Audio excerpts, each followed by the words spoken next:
Ajak acara berikutnya, sambutan yang akan disampaikan oleh Senior Advisor Tursina IIBS, Profesor Dr. Imam Suprayogo. Kepada beliau, kami persilahkan.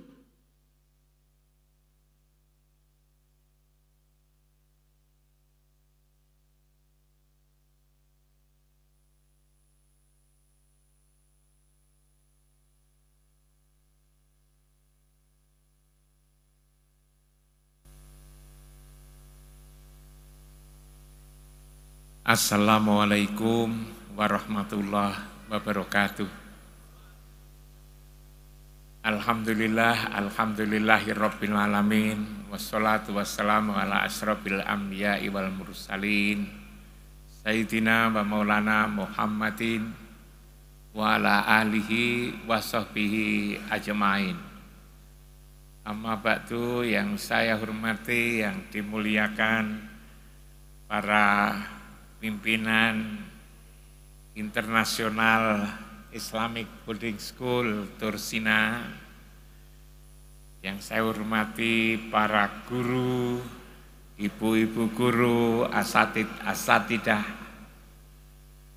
yang saya hormati, yang dimuliakan para sepuh, bini sepuh, para senior, para wali, wisudawan, wisudawati, para undangan, dan seluruh anak-anakku yang pada pagi hari ini berbahagia karena diwisuda. Marilah kita banyak bersyukur kepada Allah. Dengan anugerahnya kita berada di sini dalam keadaan sehat, walafiat, gembira, juga berbahagia. Sholawat dan salam kita persembahkan ke hadapan ikutan kita Muhammad Rasulullah Sallallahu Alaihi Wasallam, yang telah mengeluarkan umatnya, membimbing kita semua dari kegelapan kepada yang terang benderang, minadzulumat ila nur, dari keadaan gelap kepada keadaan yang penuh cahaya, petunjuk, hidayah, sebagaimana yang kita rasakan selama ini. Setelah bersyukur dan bersolawat, saya ingin menyampaikan selamat. Selamat sukses, selamat berhasil, berbahagia, karena kepada para wali wisuda, para wali wisudawan, wisudawati, yang putra-putrinya pagi hari ini telah dinyatakan lulus, baik tingkat SMP maupun SMA di Tursina ini. Saya kira adalah kegembiraan yang luar biasa tatkala kita berhasil mengantarkan putra-putri kita sukses, apalagi sukses di bidang pendidikan. Saya berdiri di sini oleh teman-teman pimpinan Tursina, ditunjuk menjadi salah satu bini sepuh. Saya ini bini sepuh, beserta bapak-bapak yang lain, Pak Hosi Usnan, dan juga bapak-bapak yang lain. Kenapa saya dianggap sebagai bini sepuh?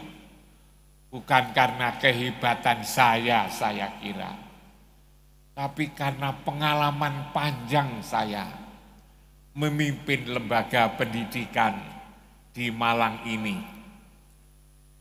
Saya pernah ditunjuk oleh Menteri Agama menjadi Ketua Majelis Pengembangan Madrasah Terpadu di Jalan Bandung.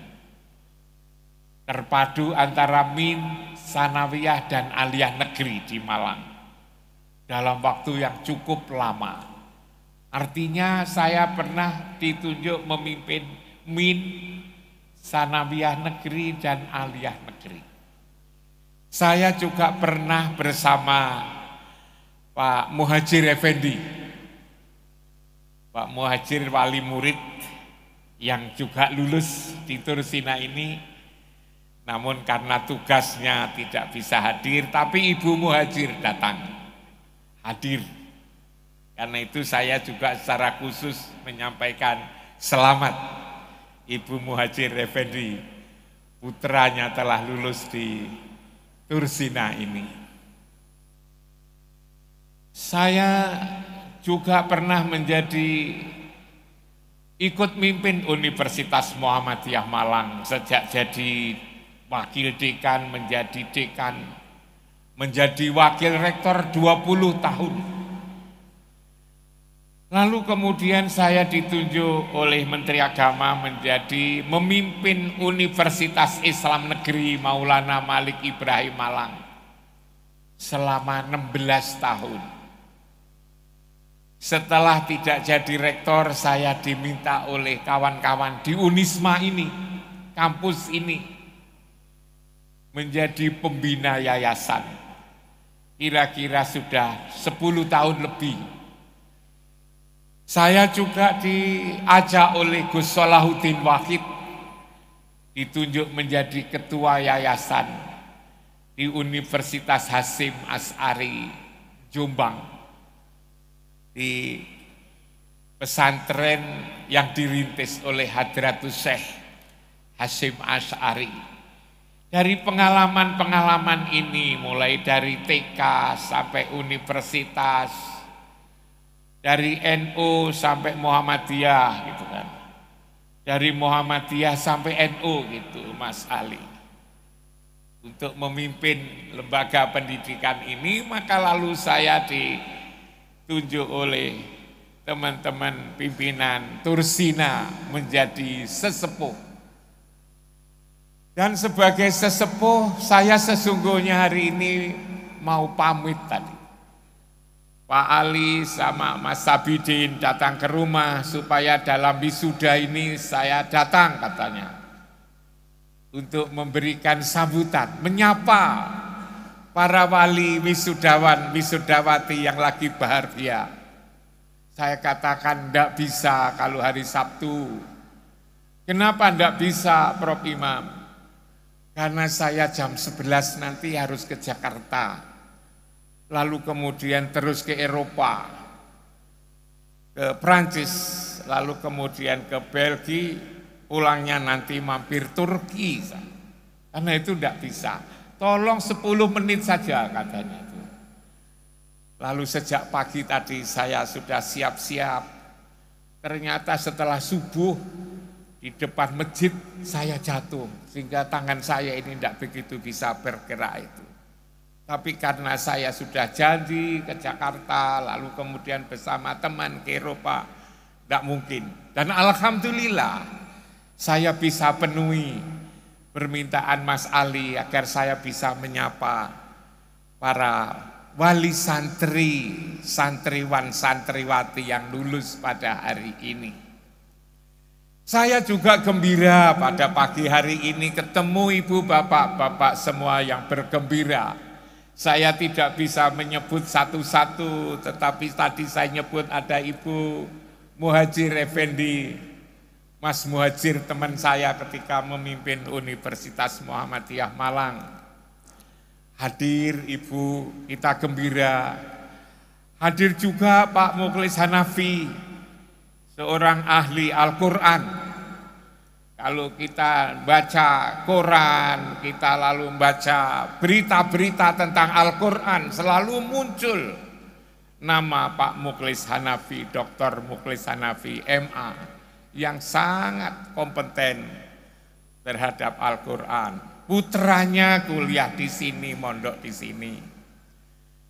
Juga ada Pak Rektor Brawijaya yang baru, Profesor Widodo, putranya juga kuliah sekolah di Tursina ini. Di Tursina ini, selamat Prof Widodo yang baru saja dilantik menjadi Rektor Universitas Brawijaya. Mudah-mudahan Tursina, lulusan Tursina ini, karena beliau juga sudah menyekolahkan putranya di Tursina, mosok lalu kemudian masuk kedokteran di Brawijaya tidak diterima.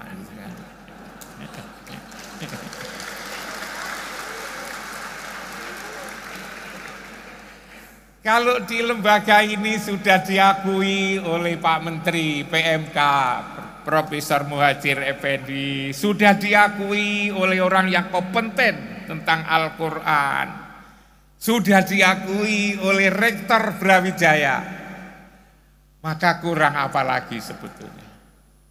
Sudah tuntas, menurut saya sudah tuntas. Kalau pimpinan-pimpinan di negeri ini tidak menyekolahkan di Tursina bukan karena tidak suka Tursina, mungkin karena seperti saya ini, anaknya sudah lulus semua perguruan tinggi, kira-kira begitu. Kalaupun toh mau nyekolahkan bukan anaknya Mas Ali, tapi cucunya. Cucu saya insya Allah pertengahan Juli nanti juga diterima oleh Mas Ali, Mas Abidin untuk bergabung di Tursina ini. Tadi saya nyebut bahwa nanti jam 11 saya ke Eropa, ke Jakarta langsung ke Eropa. Untuk apa? Apa untuk dagang? Saya tidak punya keahlian dagang. Keahlian saya adalah bagaimana mendakwahkan Islam. Ini perlu saya kira saya sampaikan. Sejak saya tidak jadi rektor, pada beberapa tahun terakhir, alhamdulillah saya dipercaya. Tahun 2018 itu saya diundang ke Malaysia, ke Singapura, lalu ke Jepang, ke Belanda, lalu ke Belgia, ke California, ke Australia, lalu ke New Zealand. Untuk apa? Bicara tentang agama.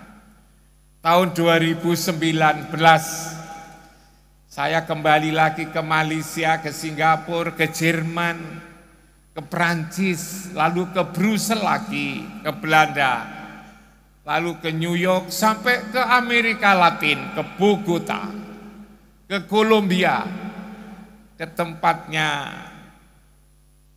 Pak Nazaruddin Samsudin bersembunyi dulu itu. Jauh sekali, 36 jam ke sana itu. Ke Rusia saja 2 kali, tahun 19. Tahun 2020, 2021, karena COVID, padahal saya sudah janji mau datang ke Toronto, ke Vancouver, ke Ottawa, lalu ke Roma, ke India, ke Filipina, Maroko, Sudan, tapi karena COVID. Lalu kemudian harus tinggal di rumah. Cerita ini begini, cerita ini penting saya ungkapkan kepada ibu dan bapak, para wali wisudawan, wisudawati ini penting. Pentingnya di mana? Sekarang ini Islam ini, agama Islam ini semakin dibutuhkan. Tidak saja di Indonesia, tetapi juga di berbagai belahan dunia. Di mana-mana orang memerlukan orang yang bisa menyampaikan agama secara baik. Maka ketika saya pergi kemana-mana itu, pikiran saya dan juga doa itu kan. Mudah-mudahan alangkah bahagianya kita ini. Tatkala putra-putri kita ini lulus. Ada yang jadi dokter, ada yang ada ahli teknologi, ahli psikologi, manajemen, dan seterusnya itu. Tetapi juga mampu untuk menyampaikan pesan-pesan kenabian, pesan-pesan profetik, menjelaskan Al-Quran dan Sunnah ke berbagai belahan dunia. Saya merasakan seperti itu. Ketika saya di New Zealand, di Auckland, di Wellington, saya di Australia, saya pergi ke Amerika Latin, ke Rusia yang dulu mereka tidak suka dengan agama. Sekarang ini perkembangannya sudah luar biasa. Di Moskow itu yang dulu masjid-masjid dibongkar, dihancurkan. Sekarang sudah ada masjid di tengah kota yang bisa menampung 10.000 jamaah. di Khazan, yang dulu agama dilarang sekarang sudah 55% Muslim di sana itu. Tentu memerlukan orang-orang yang bisa memberikan penjelasan agama secara tepat. Maka orangnya siapa? Siapa yang bisa menjelaskan itu? Karena ini tadi kita lihat data-data. Murid-murid kita ini telah belajar di berbagai belahan dunia. Maka lulusan Tursina ini, Ibu dan Bapak sekalian, tidak saja menjadi ilmuwan di berbagai bidangnya, tetapi juga mampu meneruskan misi kerasulan, menyampaikan penjelasan Al-Quran dan Sunnah ke berbagai belahan dunia. Karena itulah sudah tepat. Mas Ali, Mas Abidin sudah sangat tepat. Di Tursina ini dilengkapi dengan kegiatan-kegiatan yang bisa mendalami kitab suci, bahkan menghafalkan Al-Quran. Selain itu juga kemampuan berbahasa Arab dan juga berbahasa Inggris. Ini menurut saya Tursina ini menyiapkan bukan saja agar bisa berbuat mengabdi di negeri ini penting, tapi cara berpikirnya adalah sudah international minded seperti ini. Karena itulah Ibu dan Bapak-bapak sekalian, berbahagialah Ibu.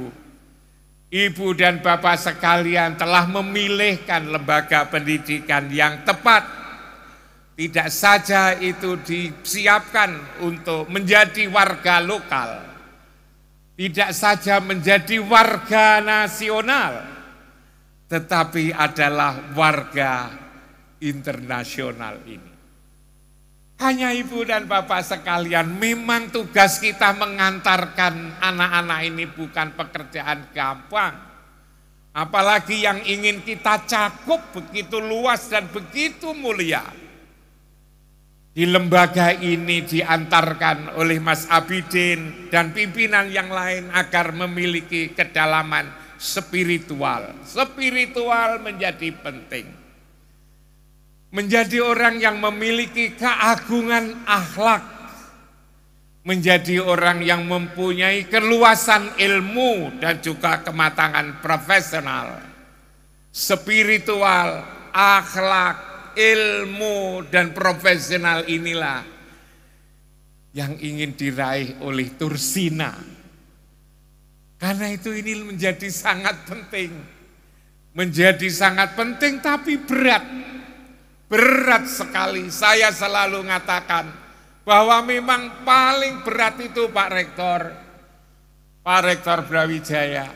Yang paling berat itu memang pekerjaan pendidikan itu loh Pak Rektor. Kenapa berat? Bukan saja karena kurikulum yang harus dilalui guru-guru, sarana prasarana, bukan. Karena ngurus orang itu susahnya bukan main. Pak Hanafi, Pak Mukhlis Hanafi ngurus orang.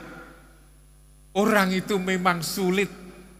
Saya seringkali Pak Rektor ditanya, gimana Prof Imam caranya agar kampus sekolah saya maju? Jawab saya, kampusmu, sekolahmu ojo kok isi dengan menungso. Tapi kampusmu jangan diisi dengan menungso, manusia. Sebab apa? Ngurus manusia itu susah. Di Quran itu, Pak Mukhlis, manusia itu kan disebut insan, disebut Anas, disebut Bani Adam, disebut Al-Basar. Semua sebutan-sebutan ini konotasinya kurang bagus, saya rasakan itu. Tatkala disebut dengan insan, coba.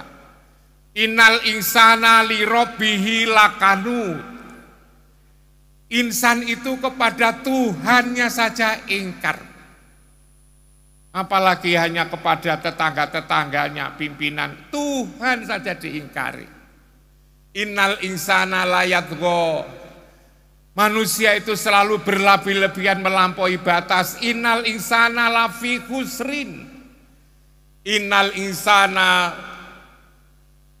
doluman jahula kafuro jidala faturo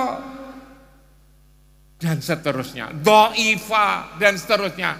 Rupa-rupanya memang manusia yang disebut insan ini memang konotasinya kurang begitu bagus.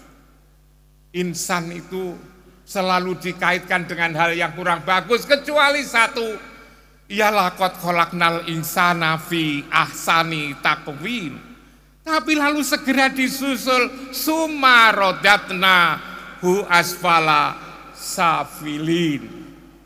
Inilah manusia. Karena itu saya pesan sama Mas Abidin, sama Pak Ali, Mas Ali, sama teman-teman, kalau ndonga, kalau berdoa jangan sampai salah. Tapi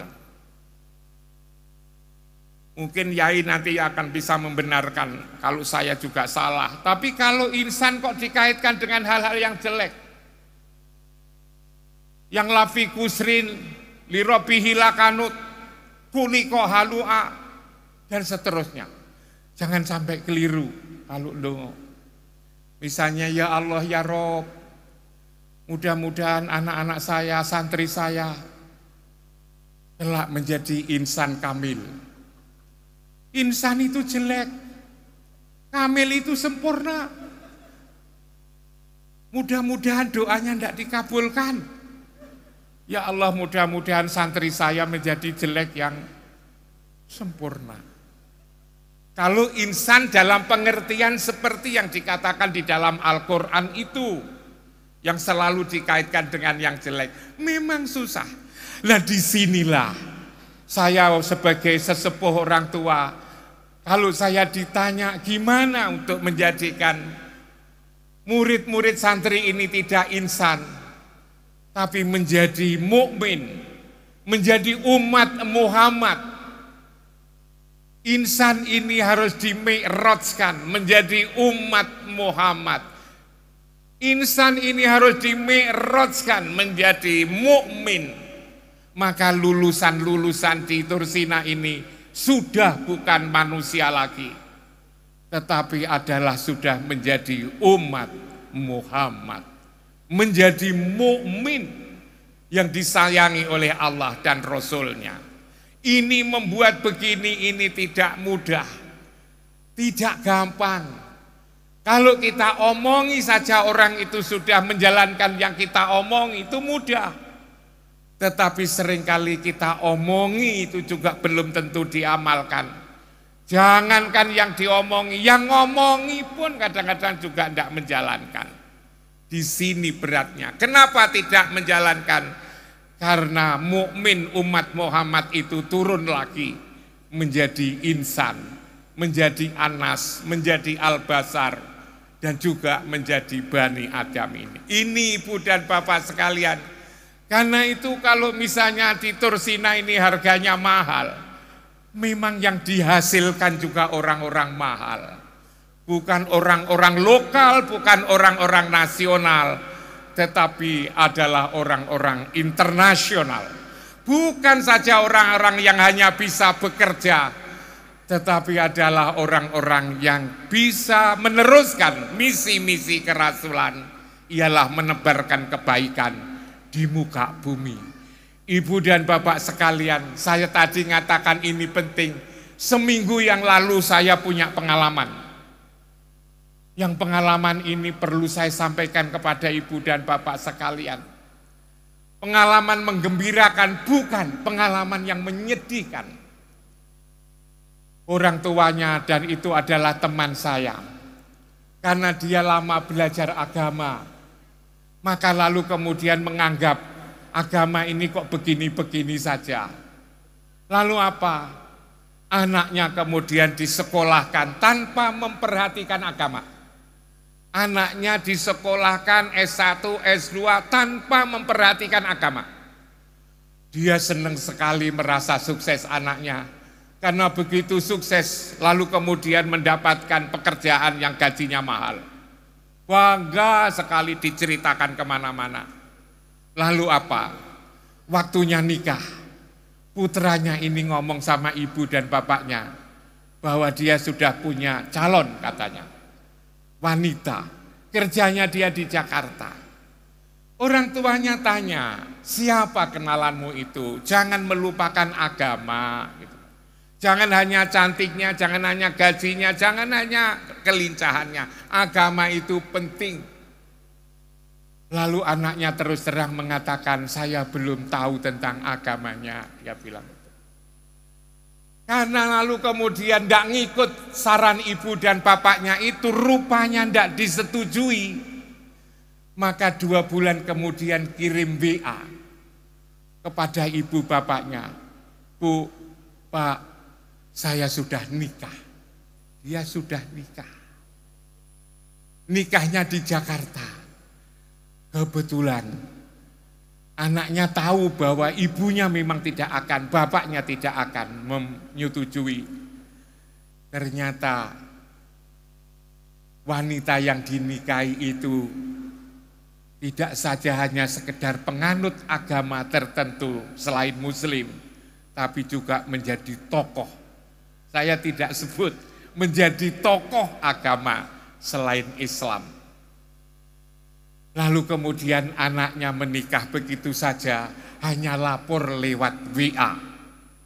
Rupanya anaknya sendiri karena tidak disetujui itu juga mangkel. Lalu apa bentuk pembalasannya? Upacara pernikahan, resepsi pernikahan itu, walaupun dia tidak di Jakarta, ternyata dilaksanakan di Malang. Dan ibunya, bapaknya tidak diberitahu, kecuali hanya dikasih fotonya itu. Apa yang terjadi? Bapaknya lalu kemudian stroke, lalu ibunya juga lalu kemudian tidak bisa diajak bicara.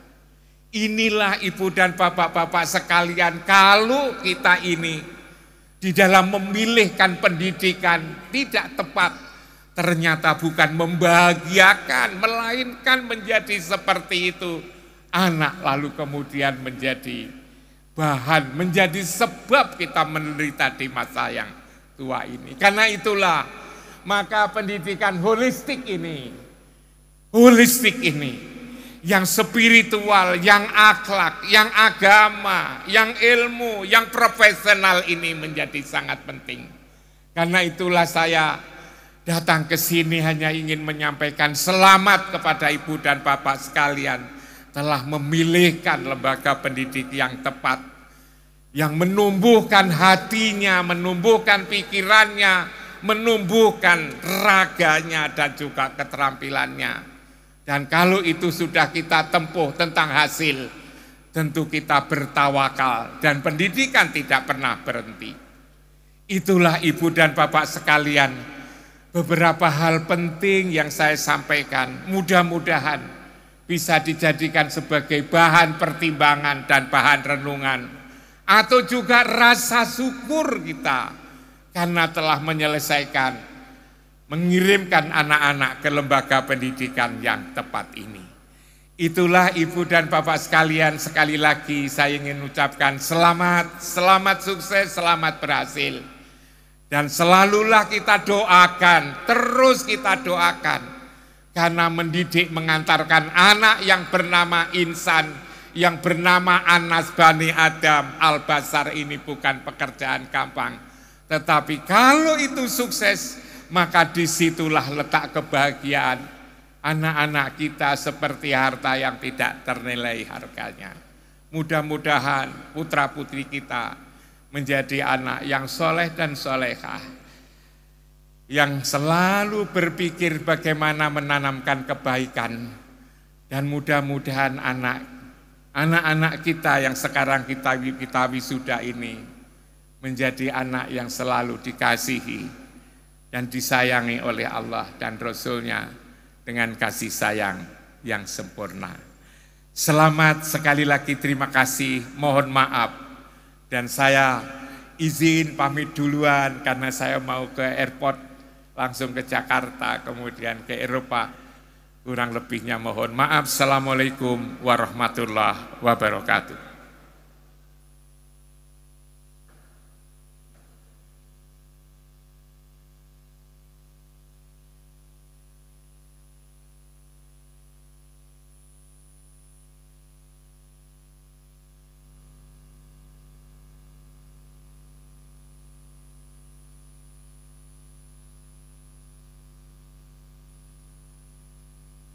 Demikian sambutan yang telah disampaikan.